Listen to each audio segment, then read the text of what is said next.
Friends, welcome back to my channel. ഇന്ന് ഞാൻ ഉണ്ടാക്കാൻ പോകുന്നത് ചിക്കൻ കട്ട്ലേറ്റ് ആണ്. നല്ല മുരിഞ്ഞ ചിക്കൻ കട്ട്ലേറ്റ് വീട്ടിൽ എങ്ങനെ തയ്യാറാക്കി എടുക്കാമെന്ന് നോക്കാം. അപ്പോൾ എൻ്റെ വീഡിയോ പുതിയതായിട്ട് ആരെങ്കിലും കാണുന്നുണ്ടെങ്കിൽ സബ്സ്ക്രൈബ് ചെയ്യാൻ മറക്കരുത്. നമുക്ക് വീഡിയോയിലേക്ക് പോകാം. ചിക്കൻ മഞ്ഞൾപ്പൊടിയും ഉപ്പും ചേർത്ത് വേവിച്ച് ഇത് മിക്സിയുടെ ജാറിലിട്ടൊന്ന് പൊടിച്ചെടുത്തതാണ്.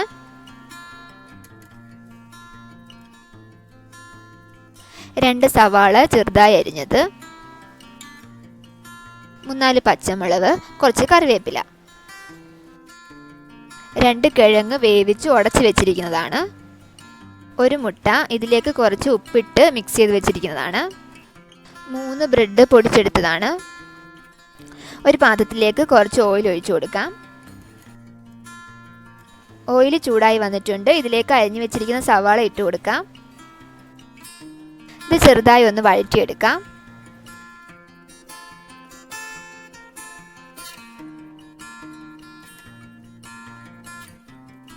ഇതിലേക്ക് അരിഞ്ഞു വെച്ചിരിക്കുന്ന പച്ചമുളകും കറിവേപ്പിലയും കൂടി ഇട്ട് കൊടുക്കാം. 1/2 സ്പൂൺ ഇഞ്ചി വെളുത്തുള്ളി പേസ്റ്റ് കൂടി ഇട്ട് കൊടുക്കാം. എല്ലാം കൂടെ നല്ലതുപോലെ ഒന്ന് മിക്സ് ചെയ്തെടുക്കണം.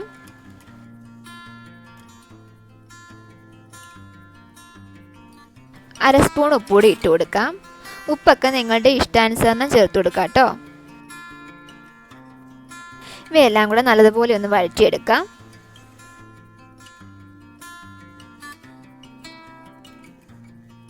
വഴന്ന് വന്നിട്ടുണ്ട്. ഇതിലേക്ക് 1/4 സ്പൂൺ മഞ്ഞൾപ്പൊടി ഇട്ട് കൊടുക്കാം. 1/4 സ്പൂൺ കുരുമുളക് പൊടി, 1/4 സ്പൂൺ ഗരം മസാല, 1 സ്പൂൺ മുളക് പൊടി. ഇവയെല്ലാം കൂടി ഇട്ട് പൊടികളുടെ ആ പച്ച മണമൊക്കെ ഒന്ന് മാറുന്നിടം വരെ ഒന്ന് ഇളക്കി കൊടുക്കാം.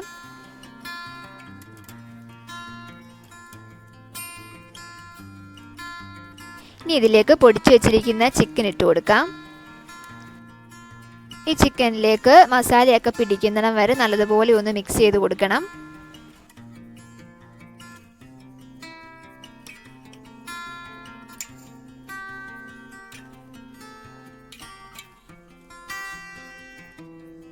വേവിച്ച് വെച്ചിരിക്കുന്ന കിഴങ്ങ് കൂടി ഇതിലേക്കിട്ട് നല്ലതുപോലെ ഒന്ന് മിക്സ് ചെയ്തെടുക്കാം.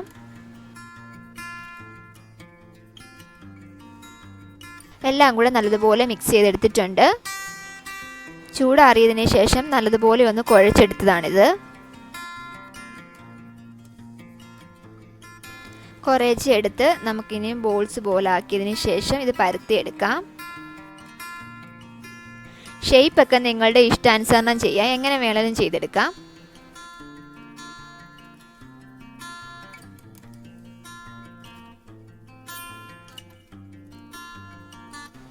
ഇനി ഇത് മുട്ടയിലേക്ക് മുക്കിയെടുക്കാം.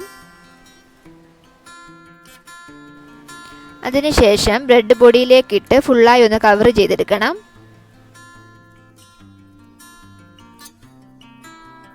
ബാക്കിയുള്ളതും ഇതുപോലെ തന്നെ നമുക്ക് ഉണ്ടാക്കിയെടുക്കാം. നല്ലതുപോലെ ബോളാക്കിയതിന് ശേഷം നമുക്കിത് പരത്തിയെടുക്കുകയാണെങ്കിൽ പെട്ടെന്ന് പൊട്ടിപ്പോകത്തില്ല.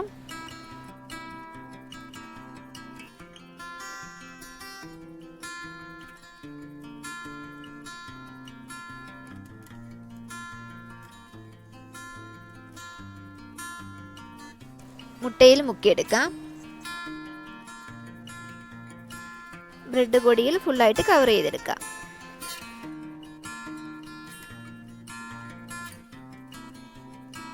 ഇവിടെ ഞാൻ എല്ലാം ആക്കി എടുത്തിട്ടുണ്ട്. ഇനി നമുക്കിത് ഫ്രൈ ചെയ്തെടുക്കണം.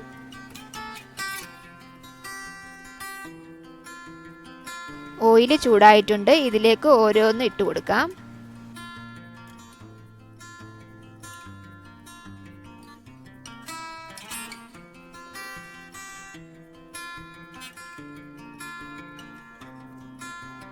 ഒരു ഭാഗം ഫ്രൈ ആയതിനു ശേഷം തിരിച്ചിട്ടും ഫ്രൈ ചെയ്തെടുക്കണം.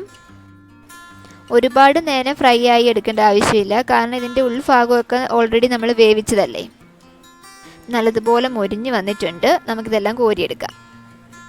അങ്ങനെ നമ്മുടെ ചിക്കൻ കട്ട്ലേറ്റ് ഇവിടെ റെഡി ആയിരിക്കുകയാണ്. നിങ്ങളിതൊന്ന് ട്രൈ ചെയ്ത് നോക്കണം. വൈകിട്ട് ചായയുടെ കൂടെ ഒക്കെ കഴിക്കാൻ പറ്റിയ ഒരു അടിപൊളി സ്നാക്സാണ്. ഇന്നത്തെ വീഡിയോ ഇഷ്ടമായെങ്കിൽ ലൈക്ക് ചെയ്യണം, കമൻറ്റ് ചെയ്യണം, സബ്സ്ക്രൈബ് ചെയ്യണം. അപ്പോൾ മറ്റൊരു വീഡിയോയുമായി വീണ്ടും കാണാം. താങ്ക്